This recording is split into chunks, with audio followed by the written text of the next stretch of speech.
Yo, alright, what's up mga kalaptap, no? So, for today's video, mga kalaptap, is good, my goodness, tayo mga kalaptap, no? Kasi, bilhan na naman tayo natin ng muli.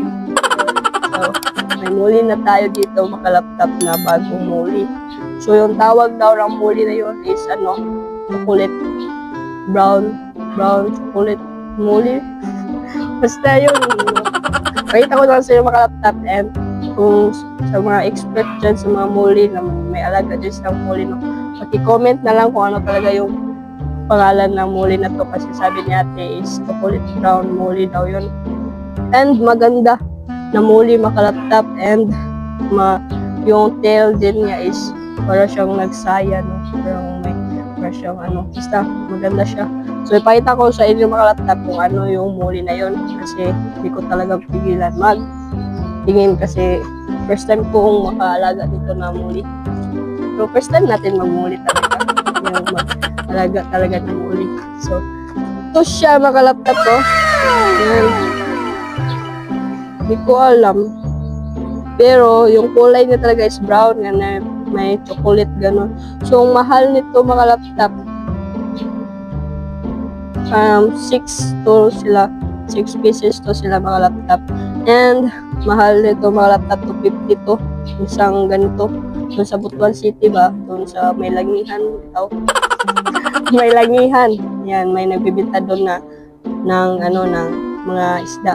So isang ganito mga laptop is 250. So mahal talaga yung isda, no, and may breed talaga to nga isda kasi mahal. So gaya lang din sa mga muli natin na nandito. So, wala tayong lalagyanan nito mga laptop na bagong storage box, kasi yung storage box na binili natin is may laman na platinum white, at saka yung parang marble na chocolate din na muli. Iwan ko ano yun. So, ito, siyempre, ilagay natin dito sa goldfish muna. Hindi ko siya ilalagay dito sa may mga fry.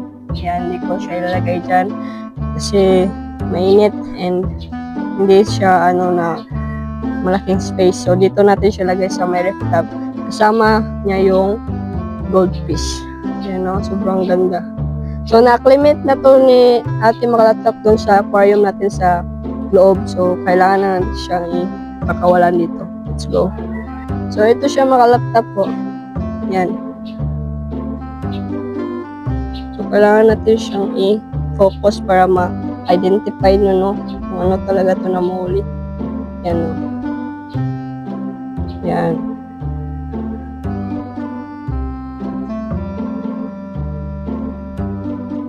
So maganda talaga siya mga kalaptap.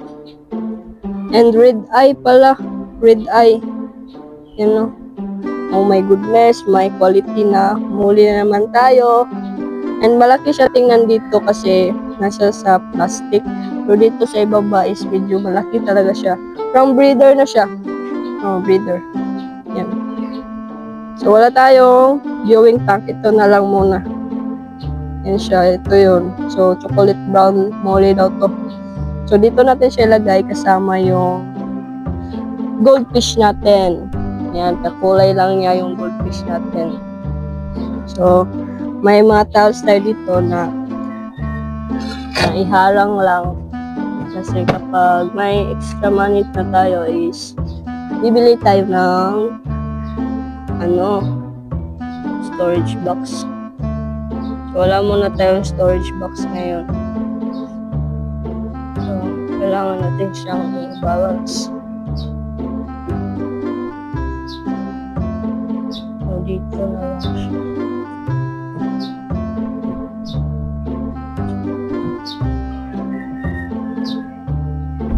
Balancing.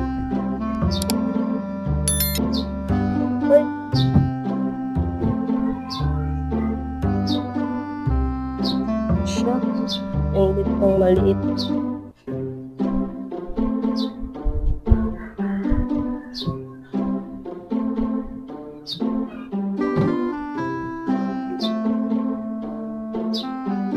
So, yun.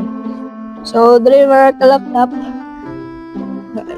na-acclimate na natin. So, kawalan na natin mga kalaptop para kung sino yung gustong ano dito sa kanila. Parang mga anak. Ayan. Kung sinong gusto manak, pwede na silang manak. Yan. Yan, no? Wow, wow, wow!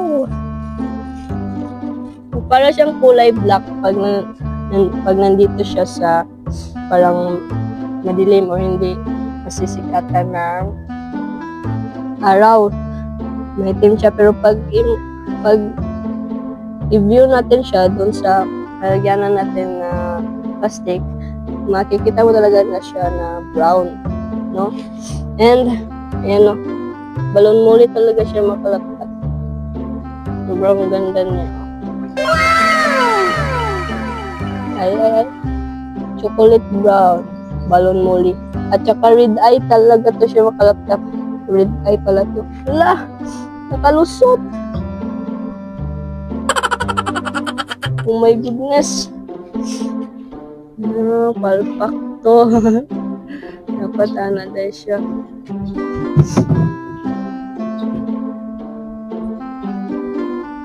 Na impasta. Nakalusot atong isda.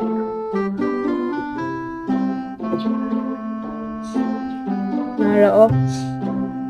Wow, na ito na yung mga kalaptap eh. Ang goldfish. So, balik ako.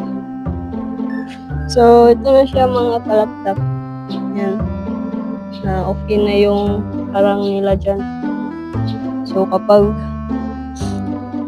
maglangoy yung ano natin, maglangoy yung goldfish natin, pag binangga yung katawan niya dyan, syempre ano siya, parang ma-balance yung pinarang natin. Pero bala ko sana siyang ilagay dyan sa ating marble, siguro yan na huli. Pero dyan lang muna sila makalaptap para safety sila, no?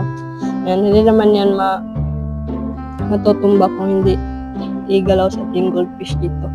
So, yan na sila, okay na sila makalaptap, and sana maparami natin sila. Yun. So, yun lang mga laptop, no? At salamat pala sa panonood. And salamat sa pagsubaybay sa ating mga videos. Ayan. So, update ko na kayo mga laptop pag makabili tayo ng storage box para sa ating mga chocolate brown na balon muli. So, yung platinum white natin at saka yung marble na nandyan is mga long body yan, hindi siya balon.